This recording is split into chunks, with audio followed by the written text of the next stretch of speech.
నారద తుంబురాలకు భలే బుద్ధి చెప్పిన హనుమ. దాస్యభక్తికి ప్రతీకగా హనుమంతుడిని పేర్కొంటారు. వైష్ణవ సంప్రదాయంలో దాస్యభక్తికి చాలా ప్రాముఖ్యం ఉంది. దాస్యభక్తి విలువ తెలిసిన వాళ్ళు ఆంజనేయుడు దీనికి ప్రతీక ఎలా అయ్యాడో అర్థమవుతుంది. ఆయన భక్తికే కాదు, ముక్తికి కూడా మార్గదర్శకుడు. ముక్తికోపనిషత్తుని స్వయంగా హనుమంతుడే చెప్పాడు. అలాగే వేదాంత విషయాలు కూడా సీతారామాంజనేయ సంవాదంలో పేర్కొన్నాడు. ఆంజనేయ స్వామి సూర్య భగవానుడి దగ్గర సకల శాస్త్రాలు నేర్చుకుని నిష్ణాతుడయ్యాడు. సంగీతంలో కూడా హనుమనుని మించిన వారు లేరు. ఒక సందర్భంలో నారద తుంబురు మధ్య ఎవరు గొప్ప అనే వివాదం ఏర్పడింది.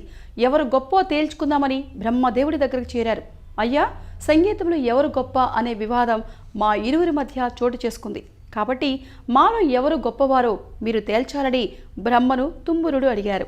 సంగీత శాస్త్రంలో ఎవరు విద్వాంసులో చెప్పాలంటే ముందు ఆ న్యాయ నిర్ణేతకు సంగీతం గురించి పరిజ్ఞానం ఉండాలి.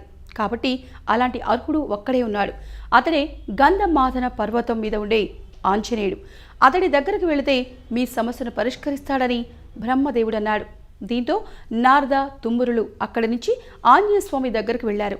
మా వివాదం గురించి చెప్తే బ్రహ్మ మీ దగ్గరకు పంపించారు. మాలో ఎవరు గొప్ప సంగీత విద్వాంసులో తేల్చి చెప్పాలని కోరారు. హనుమ గొప్ప వినయ సంపన్నుడు కాబట్టి గొప్పలు అసత్యాలు పలికేవాడు కాదు. నేను రామసేవకుడిని తప్ప సంగీత విద్వాంసుని కాదు. కానీ మీరు వచ్చారు కాబట్టి బ్రహ్మవాక్కు ప్రకారం నేను కాదనలేనని ఆంజనేయుడు అన్నాడు. ముందు నా స్వామిని కీర్తిస్తాను. మీ ఇద్దరి చిడతలు తంబుర్లను ఎదురెదురుగా ఉన్న కొండ మీద పెట్టండి అన్నాడు.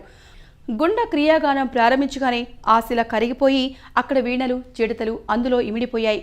హనుమగానం ఆపగానే ఆ శిల ఘనీభవించింది. ఆ తర్వాత శిలలో ఉన్న చిడతలను వీళ్లను స్వీకరించండి అని ఆంజనేయుడు అన్నాడు. నారద తుంబురులు తమ ప్రావీణ్యాన్ని అంతా ఉపయోగించినా చెమటలు పట్టాయే తప్ప శిల మాత్రం కరగలేదు. తమ అజ్ఞానాన్ని తెలుసుకొని నీకు మించిన సంగీత విద్వాంసులం కాదంటూ ఆంజనేయుడికి నమస్కరించారు.